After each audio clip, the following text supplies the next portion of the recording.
Hi friends, வாங்க இன்றைக்கி நம்ம வீட்டில் என்ன சமையல்னு பார்த்துடலாம். இன்றைக்கி நான் இந்த பானையில் தான் சோறு பொங்க போகிறேன். இன்றைக்கி மீன் குழம்பு, அதனால் கொஞ்சம் பெரிய பானையாக எடுத்துருக்கோம். சைவ சாப்பாடு வச்சா சோறு ரொம்ப செலவாகாது. அசைவம்னா எக்ஸ்ட்ராவாக சாப்பாடு எல்லாத்துக்கும் கொஞ்சம் இழுக்கும். இப்போ தண்ணி ஊற்றி ஒலைய வச்சுக்கிடுவோம்.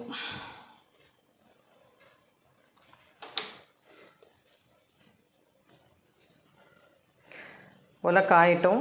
அதுக்கு முன்னாடி நம்ம தோட்டத்தில் போய் எனக்கு சைவ சாப்பாடு, அதுக்கு என்னென்ன காய்கறி இருக்குன்னு சொல்லி இன்றைக்கி பார்த்துட்டு வந்துடலாம். கள்ளி உள்ளே வந்துட்டேடி, எங்கள் கூடவே தான் இருக்குது பாருங்கள், பிள்ளை மாதிரி. நான் பெற்றெடுக்காத பிள்ளை, 3வது பிள்ளை பாருங்கள். இன்றைக்கி இவ்வளோ பிரண்டை கிடச்சிருக்கு. ஒரே ஒரு வெண்டைக்காய், ஒரு வழுதலைங்காய், 2 வழுதலைங்காய், அப்புறம் இவ்வளோ பிரண்டை கிடச்சிருக்கு. இவ்வளோ பிரண்டையும் வச்சு இன்றைக்கி சூப்பராக ஒரு துவையல் அரைச்சிடணும். மீன் குழம்பு வைக்கிறேன் அப்படிங்கிறது இப்போ உங்களுக்கு நான் சொல்ல போகிறேன். பிடிச்சிருந்தா இதை மாதிரி நீங்களும் செய்து சாப்பிட்டு பாருங்கள். தக்காளி, மிளகாய், கருவேப்பிலை, தேங்காய், பொடி உள்ளி, மசாலா அரைக்கிறதுக்கு இந்த புளி நெய் போட்டிருக்கேன். அப்புறம் வத்தல் பொடி, மல்லிப்பொடி, மஞ்சள். இப்போ சட்டி அடுப்பில் வச்சுருக்கேன். கொஞ்சமாக எண்ணெய் விட்டு 1 ஸ்பூன் மல்லிப்பொடி, 1 ஸ்பூன் வத்தல் பொடி போட்டு நான் மசாலா வறுத்து எடுத்துட்ருக்கேன்.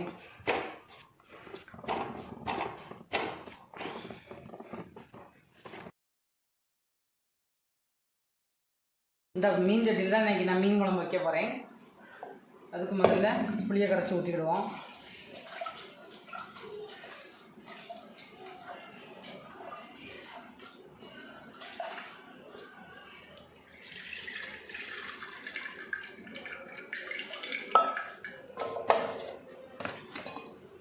அரைச்சி வச்ச மசாலாவை போட்டுருவோம்.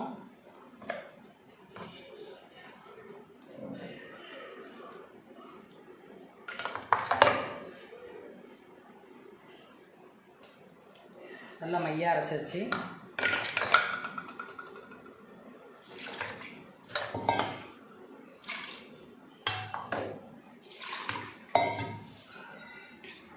நான் இந்துப்பு தான் மீன் குழம்புக்கு யூஸ் பண்ணுறேன். உப்பு போட்டுக்கிடுவோம் தேவைக்கு.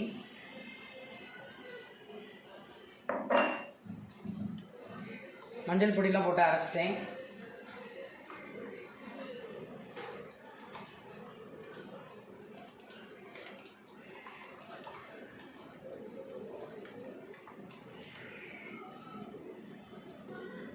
இப்போ இந்த குழம்புக்கு தேவையான மிளகாய், தக்காளி, கருவேப்பிலை இதெல்லாம் போட்டுருவோம்.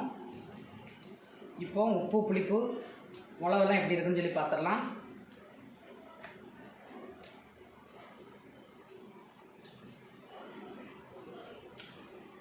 சூப்பருங்க, செம டேஸ்ட்டு.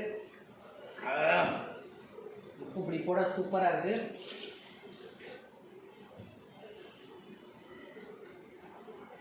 இப்போ இதில் மீனை சேர்த்துடலாம். மீனோட வால், மீனோட செனை, அப்புறமா மீனோட இந்த பெரிய தலை. எனக்கு இவ்வளோதான் வீட்டில் வெட்ட முடிஞ்சுது மீனோட தலையை, இதுக்கு மேலே வெட்ட முடியலை. அப்புறமா ஒரே ஒரு வயிற்று பாகத்தையும் போட்டுருவோம். இன்றைக்கி இவ்வளோ போதும், மீதியை இனி ஒரு நாள் வைக்கிறதுக்கு எடுத்து வச்சுருக்கேன்.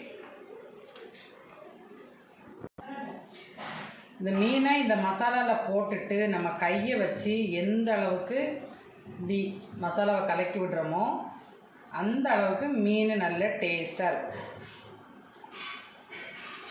நம்ம கை பக்குவம் தான், சும்மா கரண்டியை போட்டு கலக்குது, தண்ணியை ஊற்றி அப்படியே தூக்கி வைக்கிறதெல்லாம் இந்த மீன் குழம்புலாம் நடக்காது. இந்த மீன் குழம்புக்கு ஒன்று கலர் பாருங்க, இப்படி நல்லா கையை போட்டு நல்லா இந்த மீன் இதெல்லாம் சேர்த்து நல்லா மசாலாலாம் கலக்கி வச்சோன்னா தான்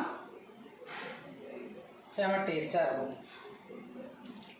நம்ம கையையும் கழுவி உள்ள விடணும், அப்போ தான் அந்த மீன் குழம்பு நல்ல டேஸ்ட். சோறு நல்லா கொதிச்சுட்டு கிடக்கு. இன்னும் கொஞ்சம் வேகணும், வேகலை. இப்போ நம்ம மீன் குழம்பு எடுத்து அடுப்பில் வச்சிடலாம்.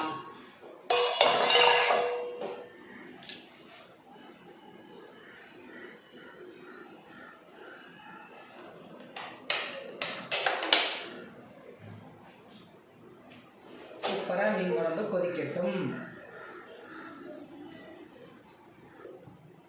பாருங்கள் மீன் குழம்பு எப்படி கூட்டி வச்சுருக்கேன்னு. நல்லா கலர்ஃபுல்லாக நல்லா இருக்குல்ல. குழம்பு தாளித்து ஊற்றிடலாம். தேங்காய் போட்டு சூடானதும் கடுகும் வெந்தயம் போட்டுருவோம். ஒரு பொருளை மெதுவாக வைக்கணுங்கிறது தெரியுதா? எண்ணெய் சூடாகிட்டு கடுகு போட்டுக்கலாம்.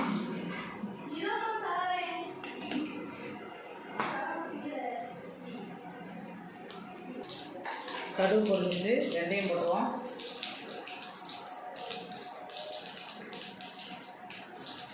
கூடவே கருவேப்பிலையும் போட்டுருவோம். இப்போ மீன் எடுத்து ஊற்றிடலாம்.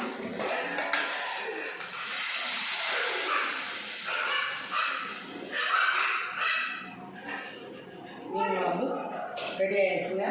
வாங்க எல்லோரும் சூப்பராக சாப்பிடலாம்.